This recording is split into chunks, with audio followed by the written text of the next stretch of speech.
मेरठ में बदर सिद्दीकी पर केस दर्ज किया गया है। छांगुर का एजेंट है, लव जिहाद का मास्टरमाइंड बदर। तो दिल्ली एनसीआर में हिंदू लड़कियों को फंसाने का भी काम करता था। ये लड़कियों को फंसाने के लिए हिंदू नाम इसने रखा था। बदर अली ने आरव बनकर हिंदू युवती से शादी की। तो 2 हिंदू युवतियों से बदर अली की तरफ से शादी की गई। एक पीड़िता के भाई ने धर्मांतरण का मामला दर्ज कराया। देखिए, अपने लुक से लोगों को आकर्षित करता था और इसी की वजह से आप देखिए कई सारी लड़कियां इससे आकर्षित होती थी। खुद को हिंदू ये बताता था, शादी का झांसा देता था। यूएई यानी कि दुबई तक का झांसा कुछ लोगों को देता हुआ वो नजर आया था। देखिए, मेरठ का केस आपको बता दें, जहां पर एक हिंदू एयर होस्टेस को इसने फंसाया। उसके बाद वो उसने छांगुर से भी इसकी मुलाकात कराई और 2019 से वो लड़की लापता है, जिसको लेकर प्रशासन से शिकायत भी दर्ज कराई थी। लेकिन उस दौरान ऐसा पुलिस अधिकारी वहां पर मौजूद था जिसने एफआईआर लिखने से मना कर दिया, लोगों को वहां से भगा दिया।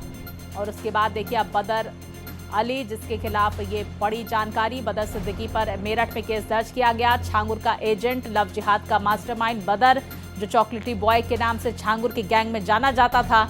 लड़कियों को फंसाने के लिए उसने हिंदू नाम रखा था, खुद को आरव बताता था बदर सिद्दीकी।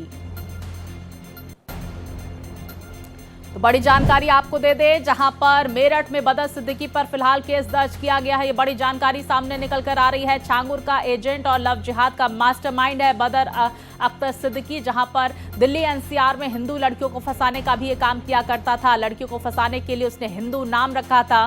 तो देखिए, बदर अली की तरफ से अपना नाम आरव बताया जाता था हिंदू लड़कियों को, और हिंदू लड़कियों को फंसाने के लिए वो कई सारी साजिश भी रचता था। और उसकी बात नहीं मानने पर किडनैपिंग तक की जानकारी सामने निकल कर आ रही है कि किस तरह से किडनैपिंग की भी कई घटनाओं को इसने अंजाम दिया। तो लड़कियों को झांसा देकर उनसे शादी की जाती थी बदर अख्तर सिद्दीकी की तरफ से। तो बड़े बड़े सपने दिखाए जाते थे, अच्छी जिंदगी का सपना दिखाया जाता था और लड़कियों को उनके परिवार से अलग किया जाता था, उनका धर्मांतरण कराया जाता था। और किस तरह से बदर अख्तर सिद्दीकी इस पूरे मास्टरमाइंड गैंग के, इस पूरे धर्मांतरण गैंग के फील्ड वर्कर के तौर पर काम करता था। विस्तार से जानकारी के साथ मेरे सहयोगी हरीश हमारे साथ जुड़ गए हैं। हरीश, किस तरह से बदर अख्तर सिद्दीकी इस पूरे गैंग में चॉकलेटी बॉय के तौर पर काम करता था? लड़कियों को बड़े बड़े सपने इसकी तरफ से दिखाए जाते थे। अब जानकारी आ रही है कि मेरठ के केस में जो एक हिंदू एयर होस्टेस को इसने किडनैप किया, पहले उससे शादी की, उसमें मामला दर्ज किया गया है। क्या अपडेट इसको लेकर आपके पास?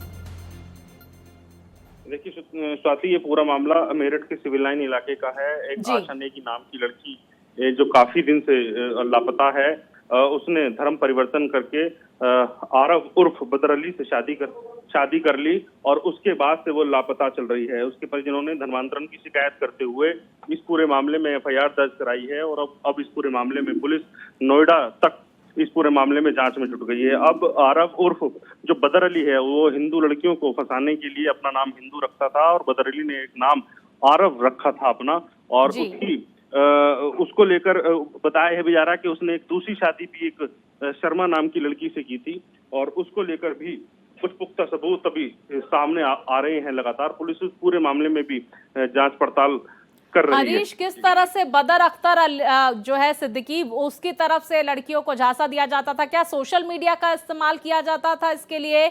और मेरठ में कई सारे केसेस सामने निकल कर आए, कुल कितने केसेस इस पर दर्ज किए गए हैं बदर अख्तर अली पर? देखिए, अभी धर्मांतरण का एक मुकदमा दर्ज किया गया है, लेकिन जिस तरीके से परत दर परत अब खुलती जा रही है, तो मुझे लगता है कि निश्चित तौर पर पुलिस अभी इस मामले में और बड़ी 2-4 एफआईआर दर्ज करने की तरफ बढ़ रही है। हालांकि अभी तक जो मामला सामने आया है वो ये है कि बदर अली हिंदू नाम रखकर हिंदू लड़कियों को प्रेम जाल में फंसाता था और उसके बाद उनको धर्मांतरण करता था। अभी जो जानकारी ये भी आ रही है कि ये जिम ट्रेनर था और उस जिम में जिम करने जाता था जहां पर हिंदू लड़कियां आती थी। इसके महंगे शौक और बड़ी लग्जरी गाड़ियों का शौकीन था और जिस वजह से ये हिंदू लड़कियों को फंसाता था और उन्हीं के पैसे बिल्कुल, देखिए दिखावटी दुनिया में रहता था और लोगों को भी, जो लड़कियां हैं उनको भी बड़े बड़े सपने दिखाए जाते थे इसकी तरफ से, और इस तरह से शिकंजा कसता था ये मासूम लड़कियों पे। बहुत शुक्रिया आपका हरीश, जानकारियां हमारे दर्शकों तक साझा करने के लिए।